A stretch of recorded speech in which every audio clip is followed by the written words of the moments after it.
का ऐलान all India Muslim personal law board ने किया।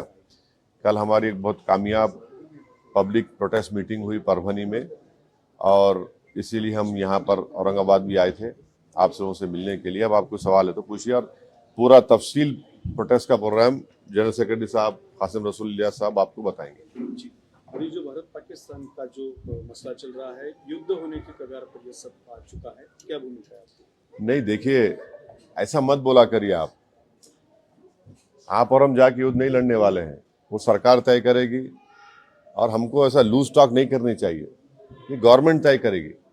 मगर हमारा एक ही गवर्नमेंट से डिमांड है कि ये जो मोदी सरकार की जो डिटेरेंस पॉलिसी है उसको दोबारा उनको देखने की ज़रूरत है, क्योंकि सर्जिकल स्ट्राइक हुआ और फिर बालाकोट हुआ, और देश को ये बताया गया था कि अब इसके बाद ये लोग इस तरह की हरकत नहीं करेंगे, मगर फिर कर रहे हैं।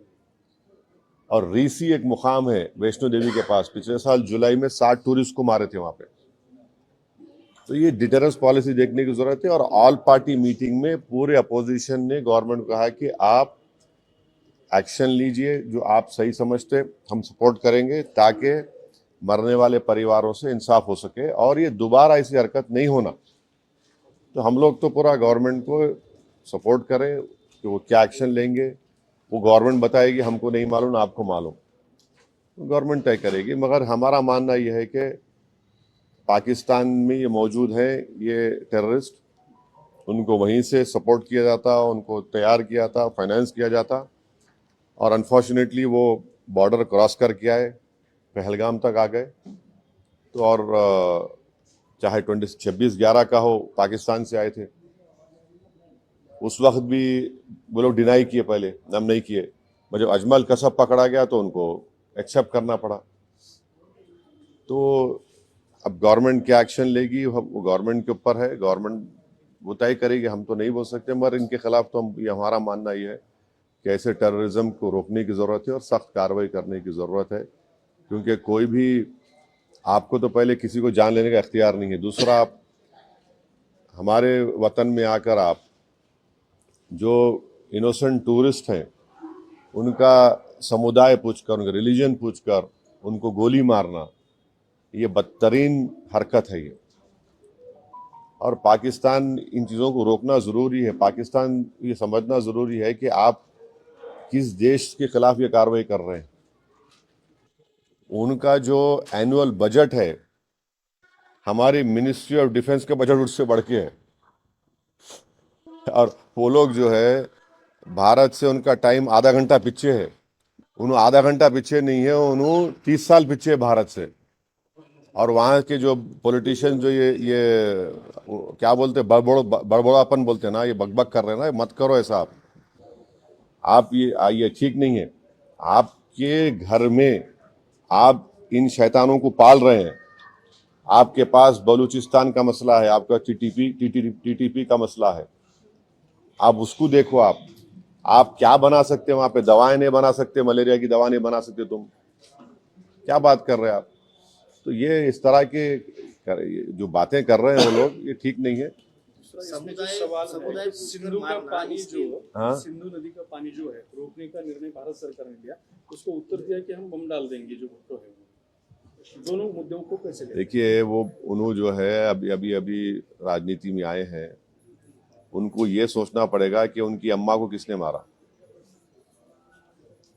टेररिज्म तो मारी ना उनकी वालदा, उनको अगर वो समझ में नहीं आ रहा तो क्या समझाएंगे उनको भी? भाई, जिसकी माँ को उसी के होम ग्रोन टेररिस्ट ने मार दिया तो वो बात समझो ना तुम। आपकी माँ को जब गोली मारा तो टेररिज्म है, और हमारे बेटियों को, माओं को जो मारे, टेररिज्म नहीं है क्या वो? तो उनको समझने की जरूरत है वो बात को। तो जहां तक इंडस वाटर ट्रीटी का सवाल है, देखिए, ये वर्ल्ड बैंक ने एग्रीमेंट करा था 1960 में, मगर अब गवर्नमेंट डिसीजन लिया, ठीक है, मगर हम पानी कहाँ रखेंगे? पानी कहाँ रखते भाई? पानी रखने की जगह भी तो ना अपने को। तो हमको वो पानी स्टोरेज की जगह बनाना पड़ेगा, पर तो पानी तो जाना पड़ेगा।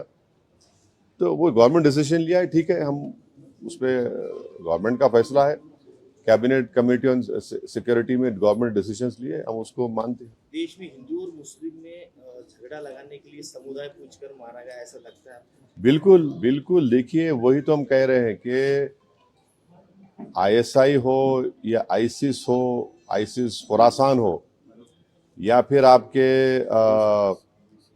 जो डीप स्टेट है या एस्टेब्लिशमेंट है पाकिस्तान का, वो तो यही चाहते हैं कि इस देश में हमेशा के लिए हिंदू मुसलमानों के झगड़े चलते रहे। तो इसीलिए उन्होंने हरकत की, और उनका वहाँ कश्मीर में जाकर नॉन मुस्लिम को, हमारे हिंदू भाई बहनों को मारने का मकसद एक ही था कि कश्मीर को ये बताना चाह रहे थे कि यहाँ कोई नॉन मुस्लिम नहीं आ सकता। तो उनका मकसद वही है। तो हम पूरे देशवासियों से अपील कर रहे हैं कि आप ऐसे वक्त पे, अपनी पॉलिटिकल डिफरेंसेस होंगे, मगर आप उन लोगों को कामयाब होने मत दीजिए जो इस देश को कमजोर करना चाहते हैं, इसकी यूनिटी को कमजोर करने करके। कश्मीर पर जैसा कि नाम लेकर मारा गया कहा जा रहा है, तो उसी तरह से अब मुल्क में हिंदू मुस्लिम किया जा रहा है। बीजेपी लीडरान जो है तो नाम लेकर पूछ कर मार रहे हैं। दादर का वाकया सामने आया है। तो ठीक है, वो जो कर रहे गलत कर रहे, वो लोग मुल्क के मफाद में काम नहीं कर रहे, हम उसका मजम्मत करते, कंडेम करते हैं। अब आपके ही डिप्टी चीफ मिनिस्टर महाराष्ट्र के, वो खुद बोल रहे कि वो जो बच्चा जो जान दे दिया अपनी, आदिल,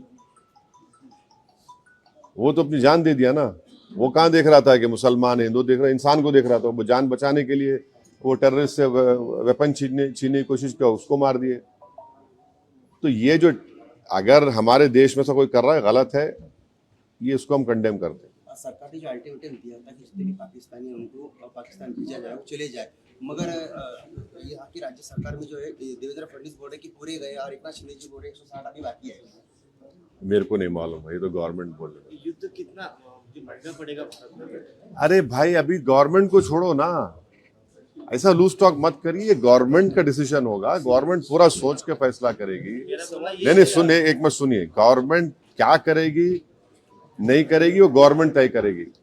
हमारा बोलना, अपोजिशन कहता है कि आप इस पर स्ट्रांग एक्शन लीजिए, ये खत्म होना ये चीज। अब वो कैसा एक्शन लेंगे, क्या लेंगे, गवर्नमेंट पे तो थोड़ा आपको तो उनको उन पे छोड़ना पड़ेगा ना। अब ये टीवी चैनल पे एंकर बैठकर ऐसा बोल रहे ऐसा होगा ऐसा, अरे भाई ये मजाक है क्या? ये ऐसा गवर्नमेंट तय करेगी, तो क्या डिसीजन होगा वो तय करेंगे। मगर हम मेरा डिमांड ये है कि पाकिस्तान को फिर से FATF की ग्रे लिस्ट में लाना जरूरी है। फाइनेंशियल एक्शन टास्क फोर्स में उनको ग्रे लिस्ट में लाए। ग्रे लिस्ट में लाए तो उनको ये देखिए, इलीगल पैसों से फाइनेंस करे टेररिज्म ये लोग। कोई वाइट का पैसे नहीं, कि इलीगल पैसे से। तो FATF की दोबारा लिस्ट की ग्रे लिस्ट में पाकिस्तान को डालना जरूरी है। हम डिमांड करेंगे ये गवर्नमेंट से कि उनको FATF के ग्रे लिस्ट में डालो आप, तभी जाकर उनका होगा। और हम लोग पूरा उन पे साइबर अटैक करना, हमारे पास एथिकल हैकर्स है, हमारे पास नेवल और एयरफोर्स ब्लॉकेट कर सकते, इंटरनेशनल लॉ में कर सकते हम। और अगर कल कोई एक्शन गवर्नमेंट लेगी तो यूनाइटेड नेशन का कानून है आर्टिकल 51, जो सेल्फ डिफेंस में आपको राइट देता, और नॉन स्टेट एक्टर्स के खिलाफ भी आप एक्शन ले सकते। तो ये सब चीजें हैं। और भारत के संविधान में आर्टिकल 355 है। 355 के तहत कोई स्टेट में अगर एक्सटर्नल एग्रेशन होता तो सरकार की जिम्मेदारी उसको रोकने की। शहीद अफरीदी ने ऐसा स्टेटमेंट किया है, भारत खुद ही अपने लोगों को मारता है और फिर बाद में हमारे ऊपर नाम लेता है। कौन है जी इन्हें? शहीद अफरीदी कौन है इन्हें? नाटक है क्या ये? छोड़ो ना, तुम क्या जोकरों का नाम ले रहे मेरे सामने? छोड़ो ना इन लोगों को, है क्या बार उनको जो प्रोटेस्ट करने जा रहे हैं कैसा है उसका? हाँ, बहुत अच्छा है। कल परभनी में इतना शानदार मीटिंग हुआ, आप नहीं देखे फोटो? जी देखिए ना फिर। तो क्या आगे अब वो सब हमारे सदर साहब आए हुए हैं, आपको तफसील सुनाएंगे। मगर हमारा देखिए, आपको हम समझा रहे हैं, पंढरपुर की मंदिर है, पंढरपुर की मंदिर में ट्रस्टी कौन हो सकता है बोलो आप? हिंदू हो सकता ना, नॉन हिंदू नहीं हो सकता ना। अब उसमें आप हम कोई बोले नहीं नॉन हिंदू को बनाओ, वो तकलीफ होती नहीं होती? हम भी वही बोल रहे हैं। वक्फ बोर्ड में क्यों आप बनाना चाह रहे हैं नॉन मुस्लिम को? आपका उधर फेथ है, आपका मामला है, तो हमारा भी तो है ना। हम कहाँ अलग है? रिलीजन है ना, वो रिलीजन है तो हमारा भी तो रिलीजन है। आप पंढरपुर में अगर नॉन हिंदू को नहीं बना सकते तो वक्फ बोर्ड में कैसे बनाएंगे आप दो को?